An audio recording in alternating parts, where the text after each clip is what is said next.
It is 3/5 of 2015. We're going to continue with our look at Alexander Kojeve and his phenomenology of right. And as I said in the very first talk, we will remain consistent to the master-slave parable. That is the way that Kojeve reads Hegel. And finally, we reached a lesson where Kojeve shows us where master-slave evolves within the phenomenology of right. And master-slave evolves in the area of the doctrine of realization. So we're going to look at the doctrine of realization, and we're going to look at the emerging master-slave parable in this particular teaching. So pay attention to this one, because this is going to be his history-shaping work will be integrated into his phenomenology of right.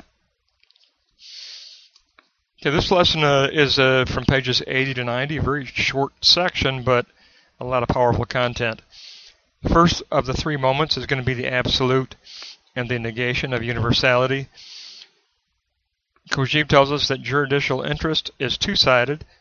There's a theoretical interest of action. That's going to be the master C of the juridical doctrine. And there's a practical interest of action, and that's going to be the slave C of the propositional rule. Now, the term disinterested, therefore, is really just actually speaking to the disinterest of the praxis that the theoretical side does not have. Now, the idea of alteration is therefore posited for two areas. There's a positing of an alteration of doctrine, the juridical doctrine. So there's doctrinal alteration, and there's environmental alteration through positing on the praxis side. Now, the return of recognition will always have repercussions of revision for the theoretical master C. Remember, all this applies to the character C that intervenes in that A-B dialogue on the dialogue threshold, where the two private rights are butting heads. We interject the character C of universality. Well, now in this lesson, Kojeve is telling us that the character C of universality is a two-sided character. He possesses a master role and a slave role. Remember, master-slave is internal to a single consciousness, so the work of universality is the work of the two-sided universality of the self-conscious self as master and slave. Master is the theoretical, slave is the praxis. Now we'll look at the second moment. The second moment he calls the sphere of right, and it's the preservation of universality. By the way, if you look at this, you'll see Hegel's three terms, because how does Hegel's dialectic unfold? It unfolds as negation, preservation, and transcendence. And the three moments we're looking at are negation, preservation, and transcendence in Kojeve's own interpretive window. Now, second moment of the sphere of right, the character C of universality always acts within a specific state of mind. Character C therefore takes up kind of a quasi-divine phronetic stance of distancing the theoretical ideal away from the repercussions of finitude as best one can. But of course, finite nature itself can never be avoided. But the theoretical ideal of universality is conceptualized, at least, as absolute right with an inherent attribute of impartiality, which gives it that notion of universality. Character C always acts within a temporal state of mind, and so Kojeve comes up with the concept of codetermination. The quasi-divine theoretical C is conditioned by the temporal state of society, and therefore the theoretical C is never truly absolute. So universal intervention, that intervention of universality, will equal a combination of co-determining factors of the character C, which includes the ideal and the praxis sides, and C's social membership as a given. Now, C, social membership ensures that any return of repercussion can be felt at the psyche level. Therefore, the trajectory of the desire to reveal and realize the idea of justice is never truly a pure act, ever. Now, the reason of state, this concept is what Kojeve assigns to this temporal social conditioning. The inherent attribute of the reason of state is preservation.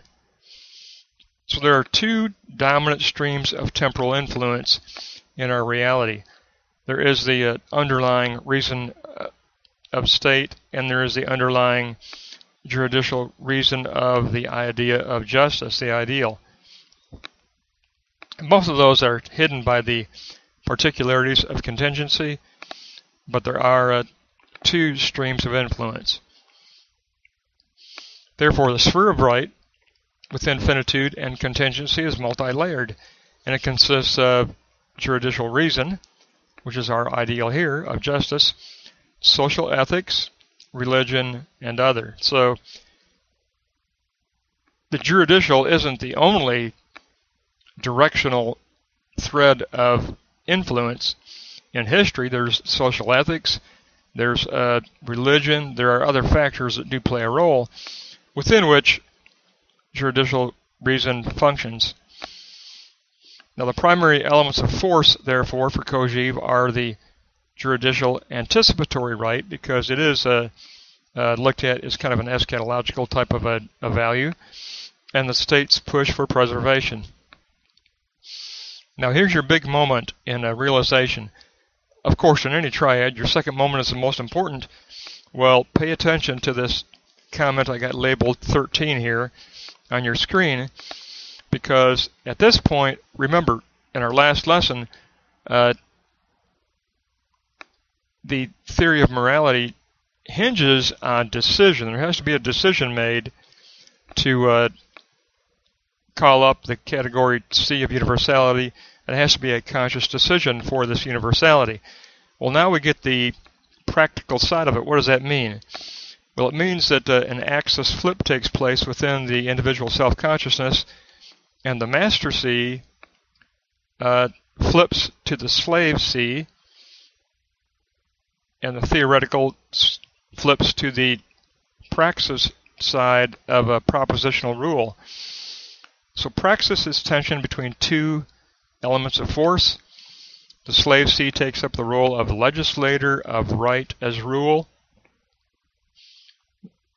So the slave C of the self in the mode of universality takes up that role of articulating the applicable rule for the situation. So authentic juridical right becomes created because the axis flip is the free conscious decision moment.